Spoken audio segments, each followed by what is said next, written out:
Time now for a Bloomberg exclusive. Sticking with the theme Manus was referring to there, investors are raising a pint to Heineken this morning. The world's third biggest brewer says it expects growth to moderate in the remainder of the year. That's after it posted profit in the first half that topped estimates. Joining us now from Amsterdam is Alexis Nasard, Heineken's President of Western Europe and Chief Marketing Officer.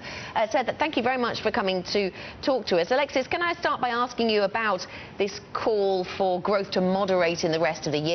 You, of course, have Western Europe under your belt. Are you expecting to see moderation in Western Europe or elsewhere? Our growth in the first half of the year is benefiting from two phenomena.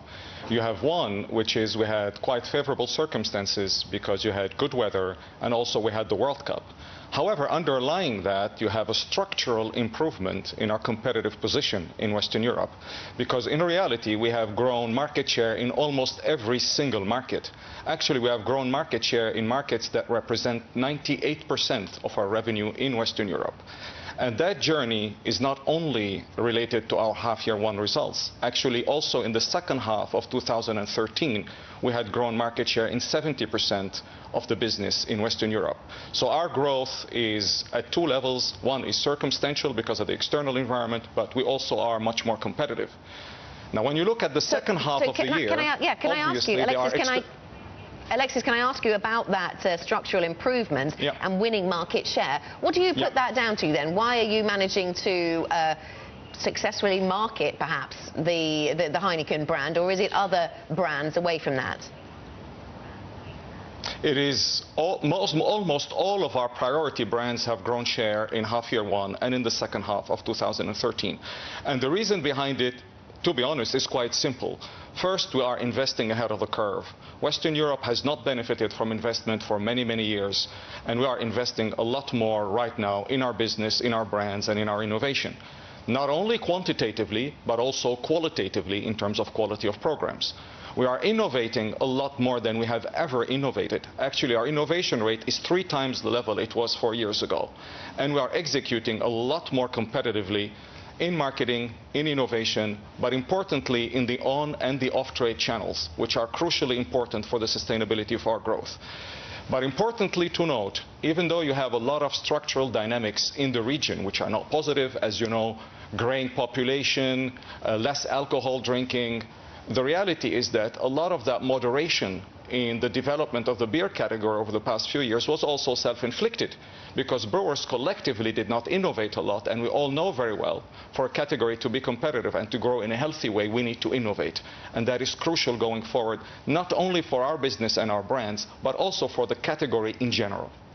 So how much can innovation take on this trend away from drinking some of the more standard beers and into more craft beers and away from beer entirely?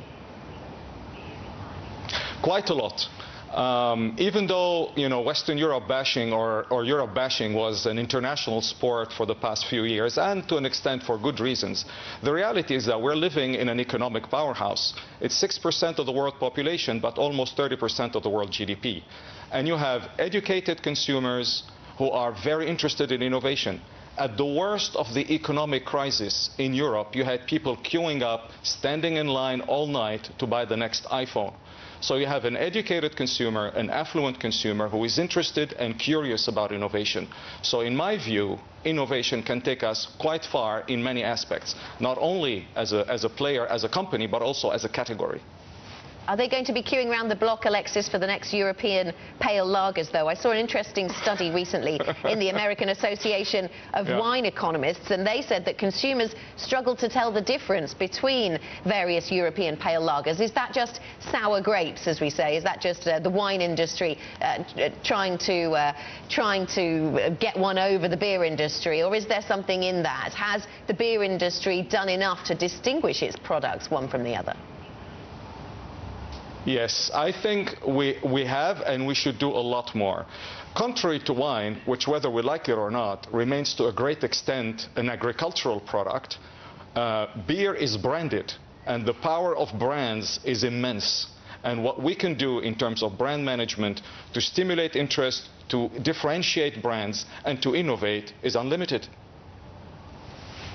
And to that end, I know that you're increasing spending in the UK, for example, in cider production. Tell me a little bit about what you're doing away from the Heineken brand at Heineken. What are the innovations that you're most excited about? We have a lot of innovations happening in the company. So the innovations, even though the ones which are the most visible are the ones related to the global brands, because brands like Heineken, like Desperados, which are actually rocking and actually doing extremely well, we innovate a lot on our local brands. In reality, if you take the UK, some of our healthiest and fastest growing brands include the brand Bulmers in cider, which is growing extremely strongly in the UK behind good, insightful, cool marketing, good execution in store, and a very powerful innovation program. Every year we go with at least 1, 2 to 3 line extensions, and consumers are loving it. And actually, to that point, it corroborates what I said earlier in terms of how innovation can stimulate the category. Actually, in the UK, whilst cider benefits from the same macroeconomic environment, the category is growing healthily, because it innovates very vigorously, which is one point that is heartening to us in terms of the direction we are taking as a company.